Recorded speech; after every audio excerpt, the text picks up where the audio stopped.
Picture two people you know. Same income, give or take. Same job title, roughly. One of them you'd describe, without thinking twice, as doing well. Nicer car in the driveway. Better neighborhood.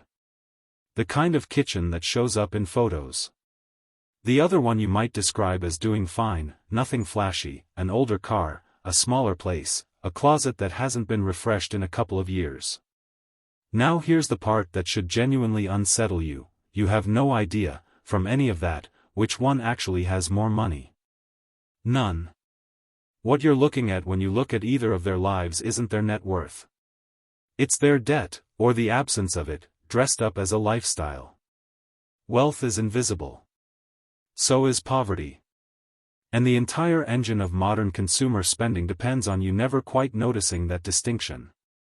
Let's make that concrete before we go anywhere near a statistic, because the mechanism here is simpler and more mechanical than people expect. Every purchase you make has two prices. There's the number on the receipt, and then there's everything after the receipt: what it costs to store the thing, what it costs to maintain it, what it costs in time and attention just to manage owning it, and what you gave up by spending that money instead of letting it grow somewhere else. Businesses have a name for this, because businesses have been forced to be honest about it for over a century. It's called total cost of ownership, and it's how a company decides whether a piece of equipment is actually cheap or just cheap to buy. Picture a bar chart building upward in real time. The first segment, short, is the purchase price. Stack on top of it the cost of storing the thing somewhere in your home. Stack another segment on top for maintenance and repair over its lifetime.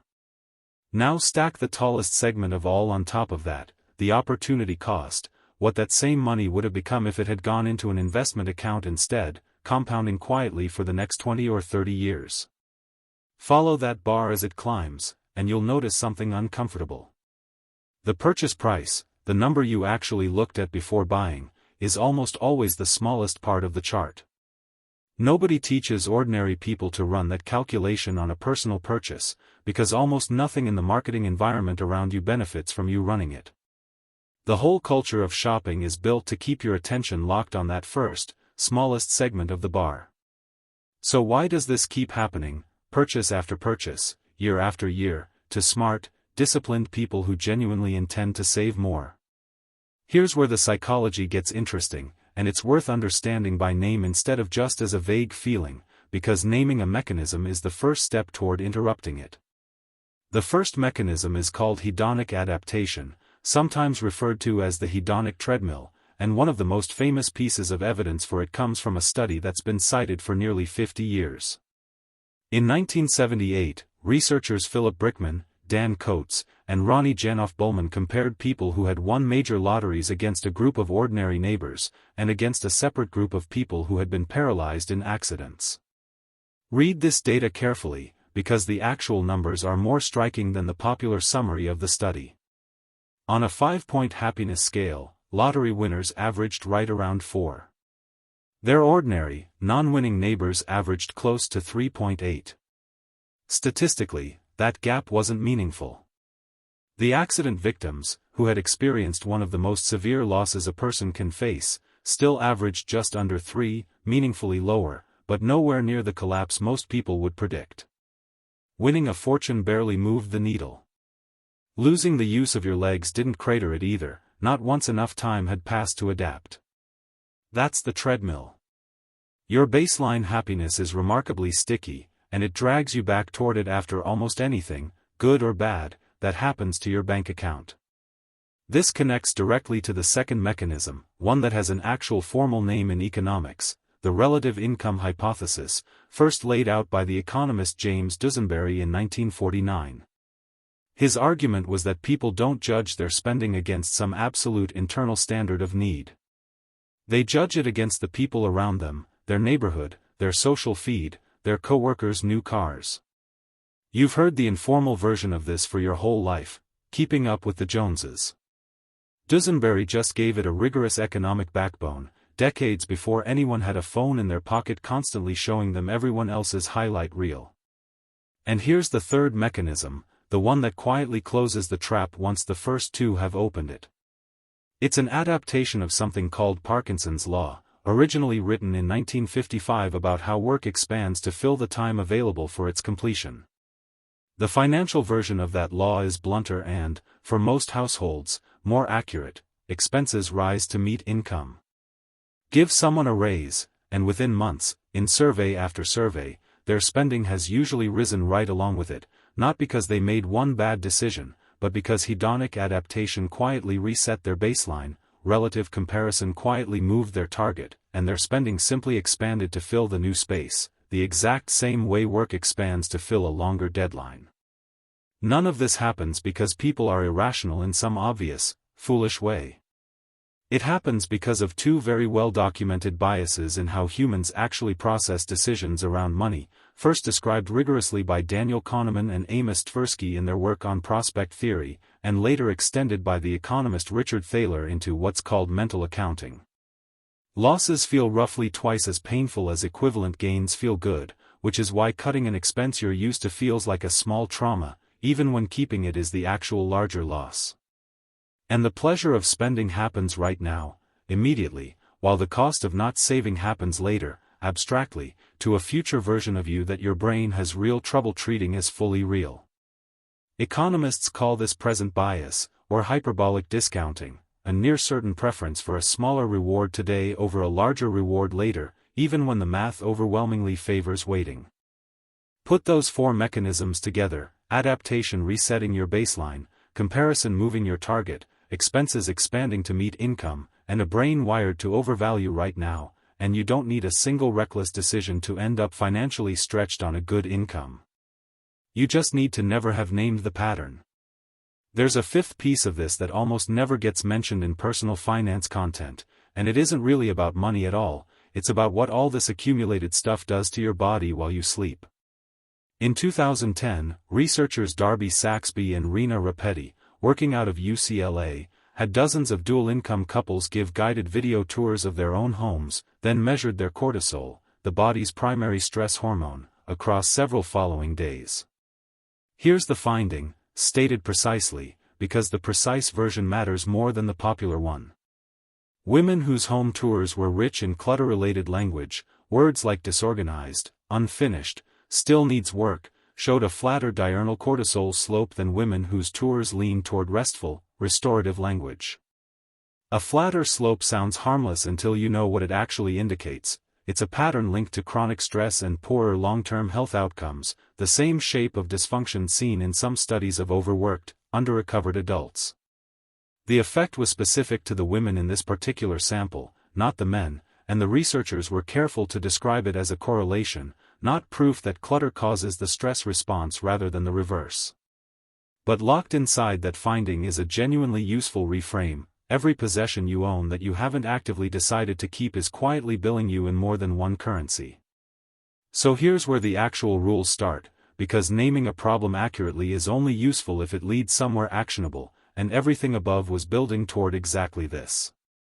Consider this the first phase of a short, practical system, and each phase builds on the one before it.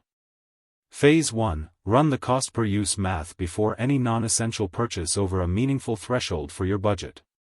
Take the total price, including the ongoing costs you'd actually stack onto that bar chart, and divide it by a realistic estimate of how many times you'll genuinely use the thing. A specialty kitchen appliance used 4 times a year isn't a good deal at any discount. A well-made pair of boots worn 3 times a week for 5 years might be one of the cheapest things you own per use, even at a price that looked painful on day 1. Phase 2, apply what's sometimes called the replacement test. Before buying, ask plainly, if this item vanished from my life tomorrow, would I actually go out and buy it again, at full price, right now? Not eventually. Not if it went on sale. Right now, today. If the honest answer is no, that's not a future you, that's the current you, quietly telling you the real answer before the purchase has even happened. Phase 3, engineer friction on purpose, deliberately, into the exact moments where present bias does its damage. A 24-hour waiting period on any purchase above a threshold you set for yourself. Removing saved payment information from shopping apps so that buying requires actually typing in a card number again. None of this is about willpower, because willpower is an unreliable, exhaustible resource. It's about redesigning the moment of decision so that your slower, more deliberate thinking gets a chance to show up before your faster, present bias thinking has already finished the transaction. Phase 4. Separate the moving cost from the possession itself. A car isn't one cost, it's a purchase price plus insurance plus fuel plus maintenance plus depreciation, all bundled together and marketed to you as a single monthly payment designed specifically so you never see the individual bars stacking on that chart. Unbundle it, on paper, before you sign anything, and the true total cost of ownership tends to look very different from the number on the sticker. Phase 5, and this is where the destination of the whole exercise finally comes into view. Once you've run these numbers honestly across your own life, you're ready for the actual question underneath all 12, or 4, or however many categories you personally audit. Not how do I spend less, but how much is actually enough. This is where the numbers get the most rigorous in the entire video, and it's also exactly the point where I want to be fully transparent about what kind of claim I'm making and what kind I'm not.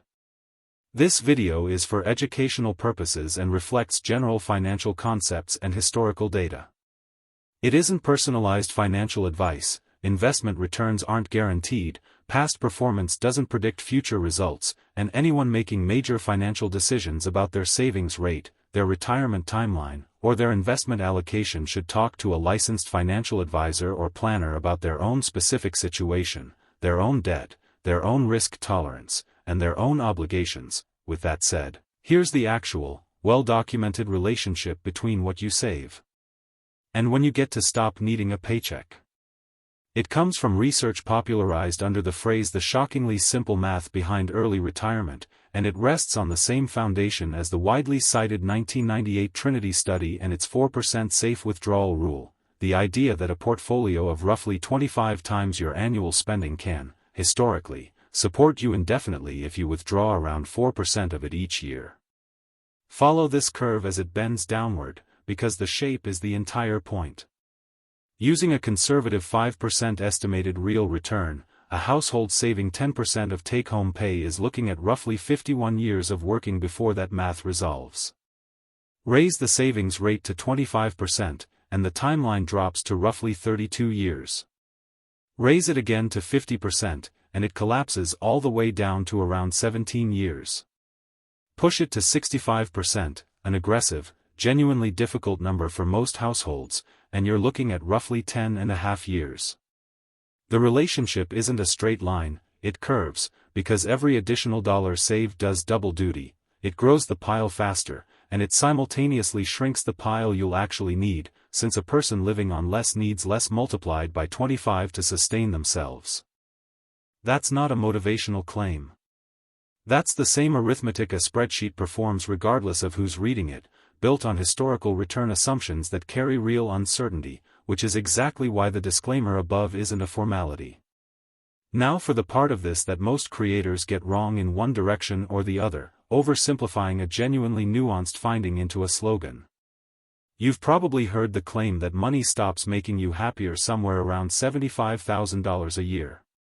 That claim comes from a real, landmark 2010 study by Daniel Kahneman and Angus Deaton, and for over a decade it was treated as settled. Then, in 2021, a researcher named Matthew Killingsworth ran a more precise, real-time version of the same question, pinging people throughout their actual day rather than asking them to recall it afterward, and found the opposite. Happiness kept climbing well past that threshold, with no plateau in sight. Two respected researchers, two careful studies, one flat contradiction. Rather than trade dueling papers back and forth for another decade, Kahneman and Killingsworth did something unusual in science. They teamed up directly, brought in a third researcher, Barbara Mellers, as an independent referee, and reanalyzed both data sets together. Their 2023 finding, published in the Proceedings of the National Academy of Sciences, split the difference in a way that's more useful than either original claim on its own. For most people, happiness keeps rising with income well beyond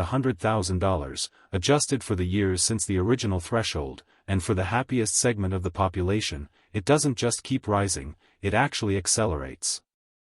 But for a genuinely unhappy minority, income improves things only up to that same rough threshold, and then flattens out. Money, in other words, isn't a universal cure, and it isn't a universal plateau either. It's a lever that keeps working for most people, and stops working, specifically, for people whose unhappiness isn't actually a money problem to begin with. That distinction matters, because it reframes the entire goal of this video away from a number and toward a mechanism. The point was never to chase an arbitrary income figure. It's to shrink the gap between what you earn and what you spend, using every mechanism named tonight, so that the money you already have stops being silently absorbed by adaptation, comparison, and expanding expenses before it ever gets the chance to compound. And here's the reframe that ties every single piece of this together, the one thing worth remembering long after the specific studies fade from memory. There are two directions this relationship between spending and psychology can run, and only one of them gets discussed. Everyone talks about how psychological patterns drive overspending, adaptation, comparison, present bias, all pulling money out of your hands. Almost nobody talks about the reverse direction, the one that's arguably more powerful once it starts running. Financial security itself reduces the psychological pressure to consume. A person with a real emergency fund, a real savings rate, a real sense of where their money is actually going, has measurably less of the anxious, present-biased urge to buy something right now to feel better, because the underlying fear that spending is often quietly soothing has already been addressed at its source. That's the virtuous cycle, running in exactly the opposite direction from the destructive one most people are stuck inside. Spend less than you make, and the gap itself starts lowering your need to spend.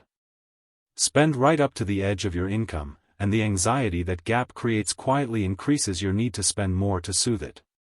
Same mechanism, running in two different directions, and almost everyone only ever hears about one of them. So go back to those two people from the opening. The one whose life looked like it was going well, and the one whose life looked plain and unremarkable. You still don't know, and you were never going to know, which one actually has options. Which one could lose their job tomorrow and sleep soundly? Which one is one emergency away from disaster, and which one has already quietly built the gap that makes disaster survivable? That gap, not the car, not the kitchen, not the closet, is the actual, invisible definition of wealth. And the honest news, the actual reason any of this is worth 40 minutes of your evening, is that closing it was never about earning more. It was about finally seeing your own total cost of ownership clearly enough to stop paying it twice.